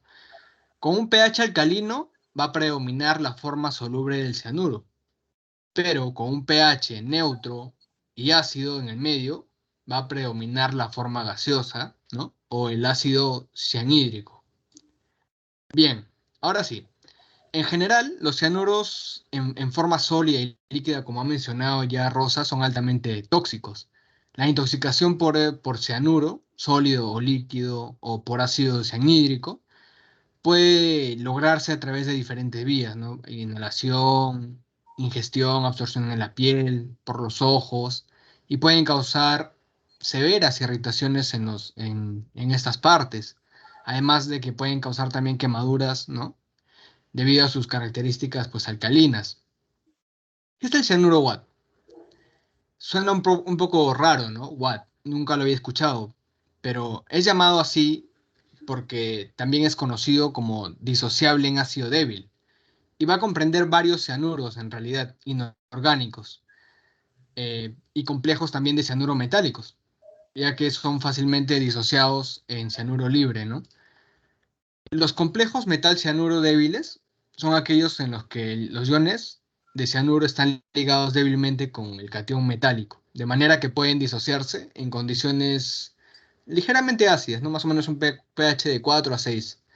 Y ejemplos comunes tenemos, pues, por ejemplo, cianuro de cobre, cianuro de zinc, cianuro de níquel, de mercurio, de plata, ¿no? Siguiente, por favor. En un estudio, para buscar un poco más de información, encontré que hicieron una determinación de cianuro en efluente, cianuro Watt. Eh, el método que utilizaron fue el método del ácido pícrico, ¿no?, cuyo fundamento se basa en desarrollar una coloración en la solución a analizar. ¿Mediante qué acción? Utilizan ácido pícrico en presencia de níquel. A través de un calentamiento de esta solución, se puede imaginar en baño María, más o menos durante 30 minutos. Se va a dejar reposar después de esto hacia un enfriamiento total. Y finalmente, pues ellos cuantificaron por espectrometría UV visible a 520 nanómetros de longitud de onda. ¿Cómo prepararon la muestra? Ellos, en primer lugar, cribaron las muestras y luego las tamizaron. Luego pesaron 5 gramos de relaves y añadiendo 25 mililitros de agua desionizada, pudieron agitar a intervalos de 30 minutos durante 2 horas. Posteriormente filtraron 15 o 20 mililitros de este filtrado, ¿no? Bien, ¿y el procedimiento? Para tener una idea más o menos, en un matraz ellos añadieron 25 mililitros de solución de ácido pícrico preparado. Luego añadieron un volumen de muestra adecuado, ¿no? Posteriormente añadieron agua desionizada hasta enrasar a 50 mililitros y tapar las muestras. Una vez preparadas estas muestras, calentaron en baño María y después de unos 30 minutos aproximadamente, se puso a enfriar luego de que enrasaron con agua desionizada hasta 100 mililitros. Finalmente lo que hicieron es medir absorbancias de cada muestra y se realizó el cálculo de las concentraciones de cianuro Watt. La curva de calibración que obtuvieron fue a partir de 3 puntos, ¿no? 50, 100 y 200 ppm de cianuro Watt y además de un blanco. De este modo, se obtiene una recta que relaciona concentraciones en ppm con las absorbancias. Para el análisis de cianuro, las muestras fueron conservadas en una matriz alcalina de hidróxido de sodio a un pH mayor a 12. Y para su traslado también al laboratorio de referencia, ¿no? Bien, en el cuadro se puede mostrar las concentraciones de cianuro disociable en efluentes por periodo, como se puede observar ahí, ¿no? Estiaje y lluvia. Tenemos réplica 1, réplica 2, réplica 3 y en lluvia también del mismo modo. Siguiente, por favor.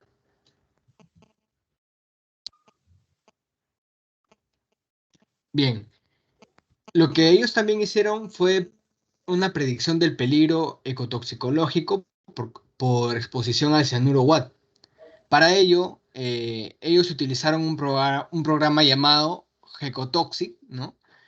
Que es un analizador multifuncional de riesgo ecotoxicológico para lo que son residuales ambientales.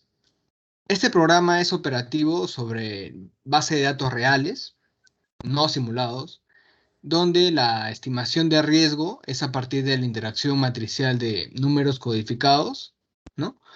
Por intervalos de puntuación. El programa lo que va a indicar es la estimación del riesgo sobre esta base de datos con una fórmula, que es R es igual a ET, como podemos observar ahí en el cuadro celeste, R es igual a ET más TR, donde ET es la característica de la entidad, más la seguridad de los parámetros físico-químicos y toxicidad del residual, y pues TR es el tipo de tratamiento, puede ser primario, secundario, terciario, cuaternario o también inadecuado. Bien, en el resultado, en la figura se puede observar que la predicción del riesgo ambiental generado por este programa, Gecotoxic, para la distribución simultánea de cianuro, disociado en los efluentes, se puede observar que hay un riesgo alto, ¿no? Porque marca 70%, indicado por la flecha negra. El riesgo es de tipo alto debido a que, según este programa, la fuente contaminante, de acuerdo a su caracterización, es una fuente difusa. ¿Qué quiere decir esto? Que está caracterizada por muchos puntos de emisión que están relacionadas con el tipo de residual y además que por ser una zona geográfica localizada o definida, ¿no? Asimismo, presenta una emisión continua de larga duración, que está caracterizada por un vertimiento residual mayor a las 4 horas. Siguiente, por favor.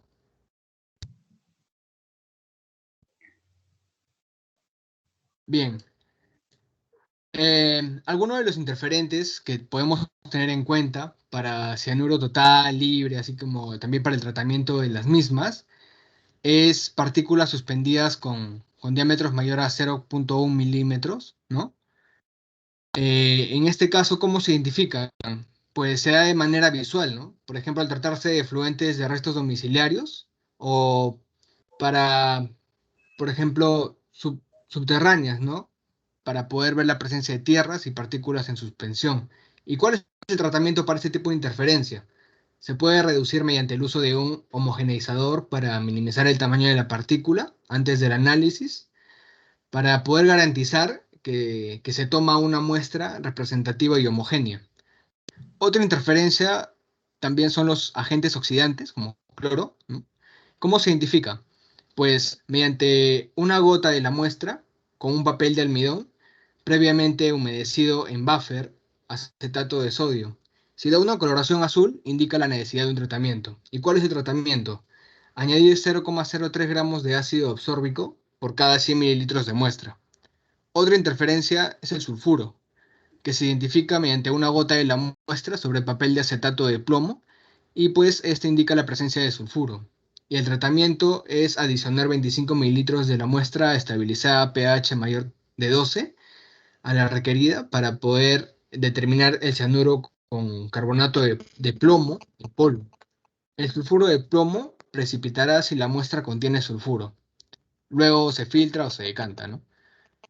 Otro interferente son aldehídos y cetonas, que se identifica también con una gota de la muestra, con papel almidón, previamente humedecido con buffer acetato de sodio.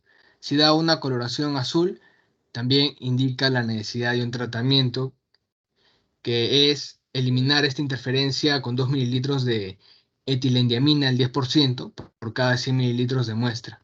Y por último también el nitrito, que es otro interferente, que bueno, no menciona cómo es la identificación, pero el tratamiento dice que es añadir 0,06 gramos de ácido abscórbico por cada 100 mililitros de la muestra. Eso es lo que pueden encontrar sobre interferentes. Siguiente, por favor.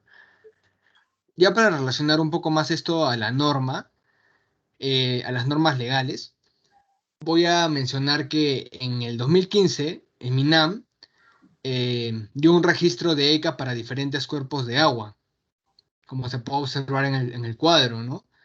En este caso, cianuro Watt es lo que nos interesa y podemos observar los valores que nos presentan ahí, ¿no? Para agua superficial de recreación es 0,08, para agua de mar 0,004, para agua de riego y para animales 0,1, pero esto ha sido actualizado en el Decreto Supremo número 004/2017. Bien, esta actualización la voy a explicar ahorita. Para la categoría 1, que es poblacional y recreacional, tenemos en la subcategoría B, que son aguas superficiales destinadas a recreación. Quiero explicar un poco más de qué se trata cada subcategoría para entenderlo mejor. La subcategoría B, como ya mencioné, si son aguas superficiales destinadas para recreación. Estas son aguas que se ubican en zonas marino-costeras o continentales. La amplitud de las zonas marino-costeras es variable y comprende la franja del mar entre el límite de la tierra hasta los 500 metros de la línea paralela de baja marea. Bien, eh, tenemos que hay dos categorías, se puede decir subcategoría B1 y B2. B1 es contacto primario y B2 contacto secundario. Ahorita nos estamos enfocando en todo lo que es cianuro Watt, nada más. Contacto primario, ¿qué es? Son aguas para el desarrollo de actividades como la natación, esquí acuático, buceo libre, ¿no? Algunos deportes, ¿no?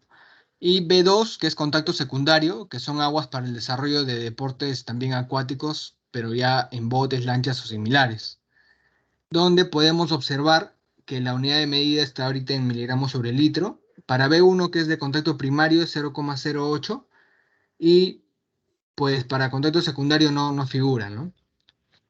Bien, para la categoría 2, que es extracción de cultivo y otras actividades marino-costeras y continentales, existen subcategorías C1, C2, C3 y C4. La C1 es extracción y cultivo de moluscos, equinodermos y tunicados en aguas marino-costeras. La subcategoría C2 es extracción y cultivo de otras especies hidrobiológicas en agua marino-costeras. Esta subcategoría comprende a los peces y algas comestibles. Y bueno, la subcategoría C3 es actividades marino-portuarias, industriales o de saneamiento en aguas marino-costeras.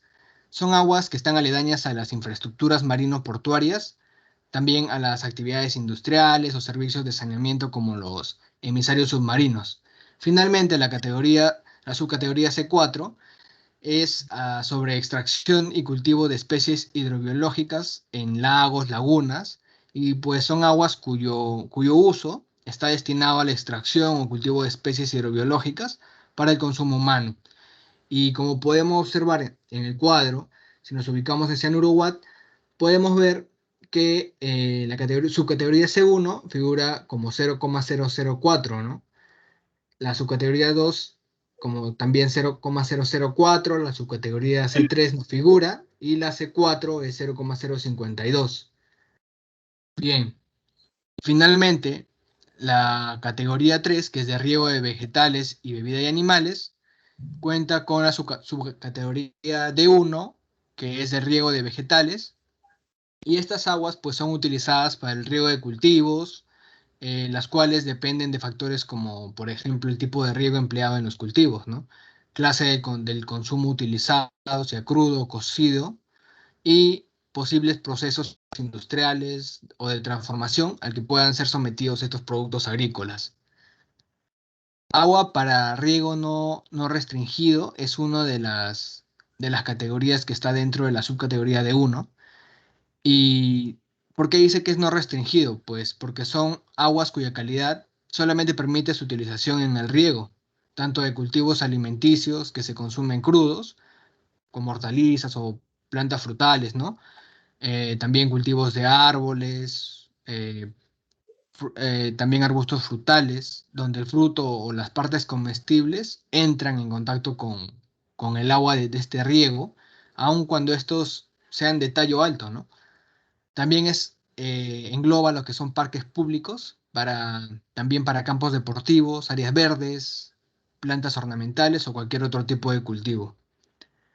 Y también está las aguas para riego restringido. El primero era para no restringido. Ahora el que es restringido, que son aguas que solamente permiten la utilización en el riego de cultivos alimenticios que se consumen, en este caso cocidos y no crudos como en el anterior. Ya sea el caso de habas, por ejemplo, ¿no? Cultivos de tallo alto en los que el agua de riego no entra en contacto con el fruto, como árboles frutales, ¿no? También para cultivos que van a ser procesados, envasados, industrializados, por ejemplo, el trigo, arroz, avena, ¿no? Cultivos industriales no comestibles, por ejemplo, el algodón, y cultivos forestales, forrajes, pastos como maíz o la alfalfa, ¿no? Bueno, en este caso, si nos enfocamos en cianuro Watt, podemos ver que para la subcategoría D1, que es de riego de vegetales, es 0,1 y para bebida de animales también 0,1. Ahí es donde podemos ver que ha habido un cambio, ¿no? Con respecto a las secas del 2015 del MINAM. Siguiente, por favor.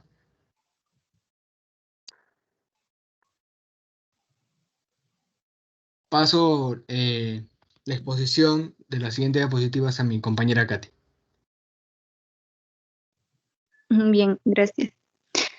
Con respecto al cianuro total, se denomina así a todos los compuestos de cianuro existentes en una solución acuosa. Este cianuro total involucra tanto el cianuro libre como los cianuros simples y complejos. El método más empleado para determinar cianuro total es el método espectrofotométrico, ¿no? En este método se determina la concentración de cianuros inorgánicos en aguas residuales, potables y aguas naturales. Este método, como ya mencioné, detecta cianuros inorgánicos que están presentes tanto en forma de sales simples como de radicales complejos, pero nosotros sabemos que no todos los cianuros se encuentran en forma de sales.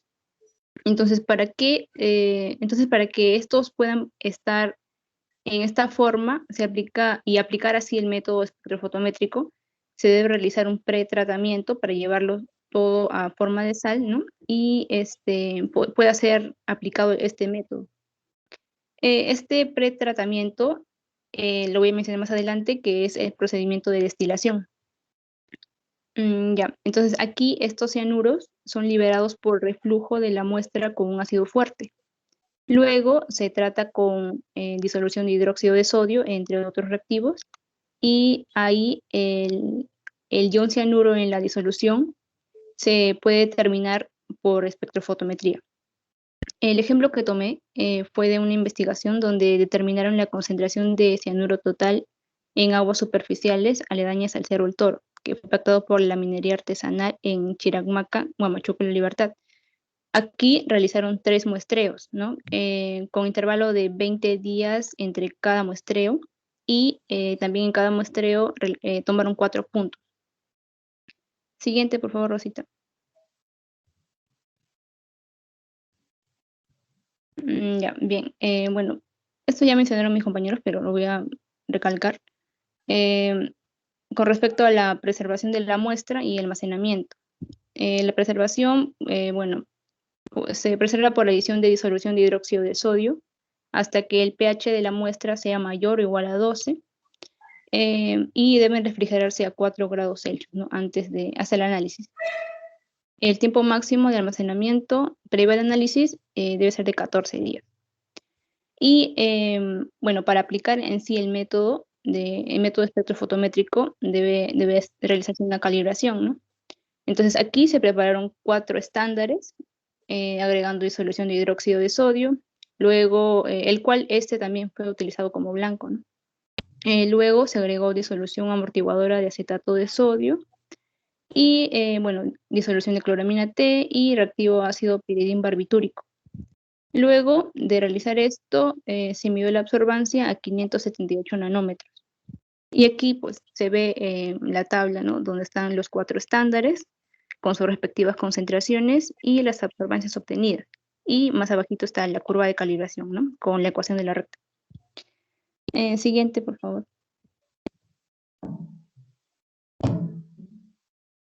Ya, aquí. El procedimiento se divide en 2. El primero es el procedimiento de destilación, como ya mencioné, que es el pretratamiento, ¿no? Para recién llevarlo al procedimiento de determinación, ¿no? El cual se aplica el método de espectrofotométrico. Entonces, aquí este método se aplica, ese procedimiento de destilación, ¿no? Se aplica para liberar de la muestra acuosa el cianuro total, que está presente en compuestos o complejos de cianuro inorgánico, ¿no? Inorgánico. Al mismo tiempo, este método de destilación vuelve al cianuro susceptible a la determinación. Entonces, aquí en este método se toma una alícuota, ¿no? De la muestra, también de hidróxido de sodio, y luego se monta el equipo de destilación. Pero antes de llevarlo a reflujo y antes de agregar más reactivos, se debe asegurar de que no haya interferencias. Ya, entonces aquí las 2 principales interferencias son los sulfuros y los nitratos y nitritos. Con respecto a los sulfuros, se utiliza papel de nitrato de plomo, ¿no? Para revisar que estas no tengan sulfuro. Entonces, si se introduce el papel y si este se torna de negro, la prueba es positiva. En este caso, se debe tratar la muestra por adición de disolución de nitrato de bismuto. Bueno, con respecto a los nitratos y nitritos, si se sospecha que hay estos nitratos y nitritos en la muestra, se debe adicionar la disolución de ácido sulfámico, ya que si estos quedan antes de destilarlo, antes de la destilación, estos nitratos y nitritos pueden formar ácido nitroso, el cual puede reaccionar con algunos compuestos orgánicos para formar óxidos, ¿no? Por eso son considerados interferencias. Siguiente, Rosita.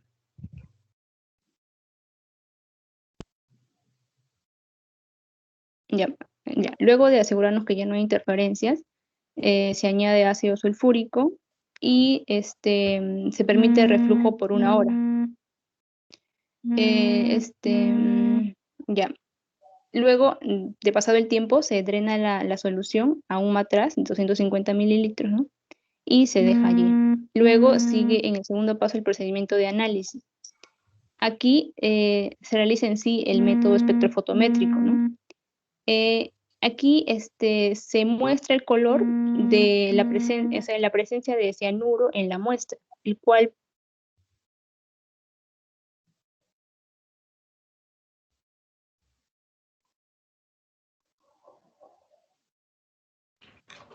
Rosa, se fue el audio. No sé. El audio. Sí, profesora, ¿ahora sí me escucha? Sí. Ya, en el procedimiento de análisis, ¿no? Como ya mencioné, se toma la alícuota, una alícuota de la disolución preparada anteriormente y se lleva un matraz volumétrico de 50 mililitros. Luego se agrega disolución de hidróxido de sodio y otras disoluciones preparadas, utilizadas para preparar los estándares, ¿no? Que fue la cloramina T, ácido piridín barbitúrico, la disolución amortiguadora de acetato de sodio. Luego de esto se midió la absorbancia a 578 nanómetros también. Finalmente se halló la concentración de cianuro total en miligramos por litro. Cabe recalcar que este procedimiento fue realizado en el primer muestreo, ¿no? Y se debe realizar lo mismo en cada muestreo. Recordemos que fueron 4 muestreos. Claro, fueron 4 muestreos. Y aquí se puede ver la tabla, ¿no? Cada muestreo y con cada muestra obtenida, ¿no? Y acá está la concentración del cianuro total. En el siguiente, Rosita.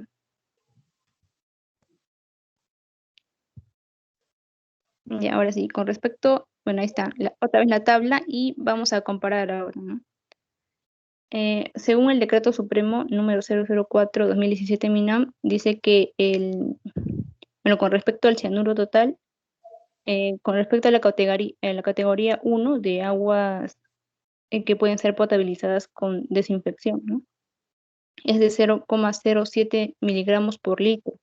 Y comparando con los resultados obtenidos, pues se puede ver que todas las concentraciones sobrepasan este valor. ¿Esto a qué se debe? Bueno, también podemos ver en la tabla que, bueno, con respecto a los promedios, de la muestra 1 a la muestra 2, 3 y 4, hay una amplia diferencia, ¿no? Por ejemplo, de 1 a 11, de 11 a 13, 13 a 27. Esa diferencia se debe también a la ubicación de los puntos, ¿no? En que fueron tomadas las muestras. Y bueno, ahí está el decreto supremo, ¿no? 010, de límites máximos permisibles. Siguiente. Bien, terminamos con las conclusiones de estos artículos, ¿no? Hemos sacado algunas ideas, ¿no? Por ejemplo, la primera es el desconocimiento de las técnicas de cianuración permite sin duda alguna que exista no solo contaminación por este elemento, sino además impactos negativos en ecosistemas locales como zonas aledañas a esta área minera. El segundo es la variedad de los compuestos de cianuro es la principal causa de que se hayan desarrollado numerosos métodos de análisis. Otro es que el consumo de cianuro debe estar cercano al estequiométrico, de tal forma que los remanentes de este en solución serían los de menor valor, ¿no? Reduciendo, por ende, los riesgos de impactos personales, ambientales, lo cual debe ser correctamente regulado. Y finalmente, verter los residuos líquidos industriales de cianuro en la naturaleza sin ningún tratamiento sobrepasa la capacidad de autorrecuperación de los cuerpos receptores o del suelo sobre el cual se disponen, ya que se alteran características y estos provocan una inminente contaminación y un gran impacto ambiental al destruir ecosistemas y afectar la salud de poblaciones. Esto sería todo por nuestra presentación de hoy. Gracias por su atención. Bien. Muy bien. Gracias al equipo. Muy buena presentación. Y bueno, en realidad la minería no es la única actividad que utiliza cianuro.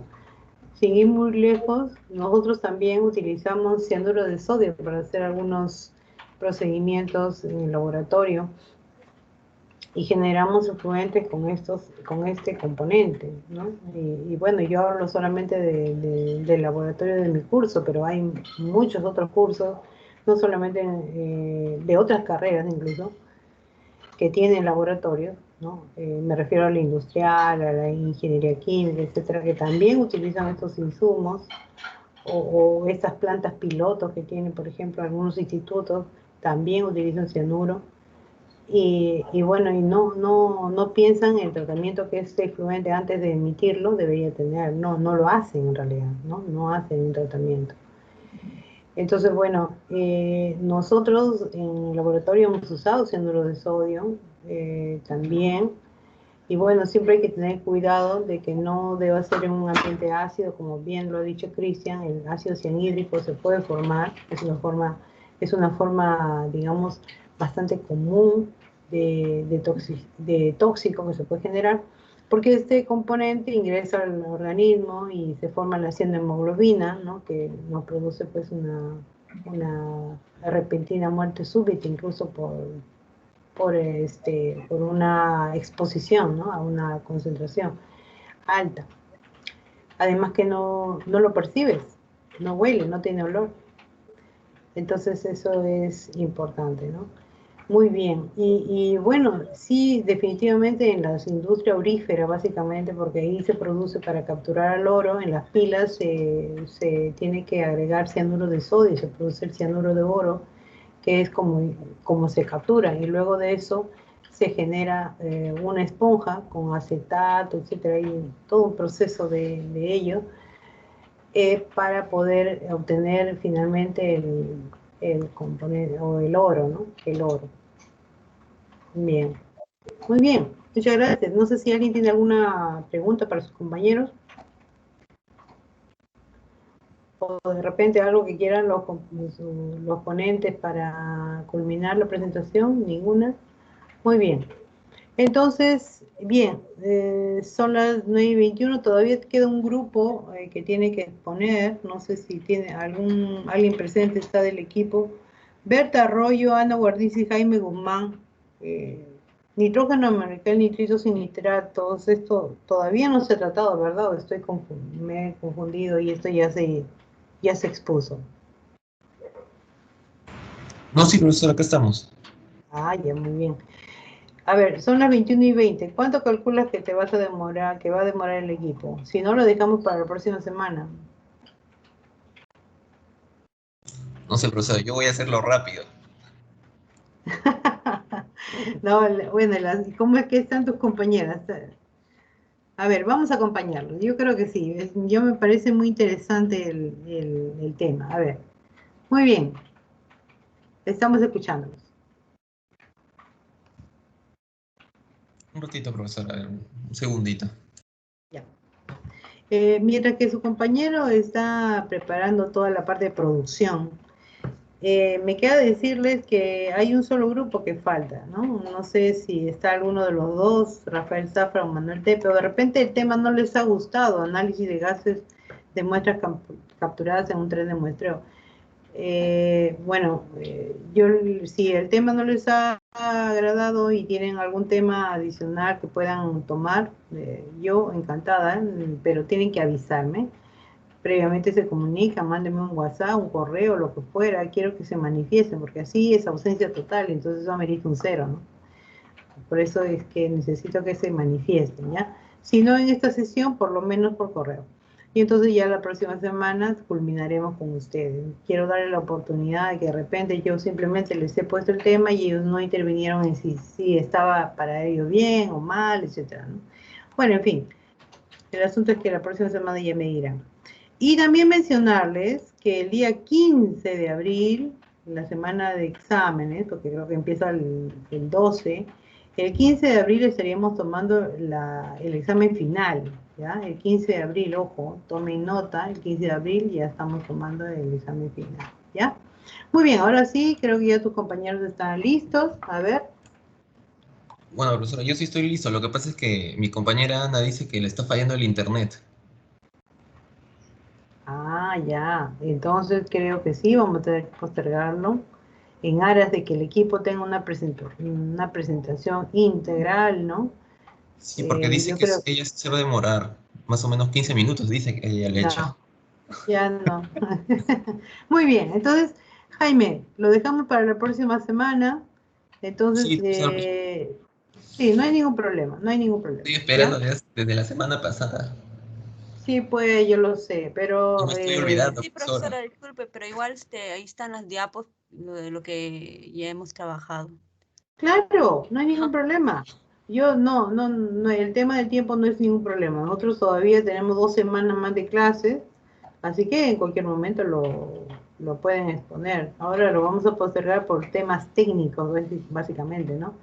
Sí, sí, De profesora. su compañera. Sí, muy bien, la otra semana entonces lo vemos con tranquilidad, ¿ya? Ya, Además profesora. tenemos todavía tema para rato, para discutir, hay un montón de temas que quisiera yo poderles compartir, pero ya la próxima semana hablamos acerca de normas para calidad del suelo, ¿no? Que también tenemos una norma de calidad del suelo.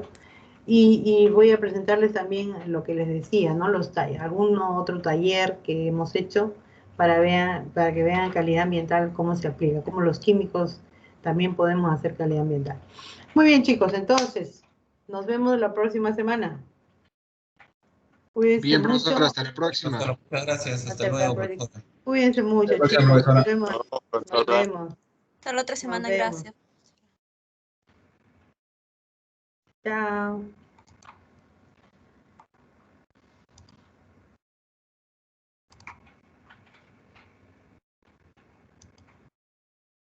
Profesora, buenas noches.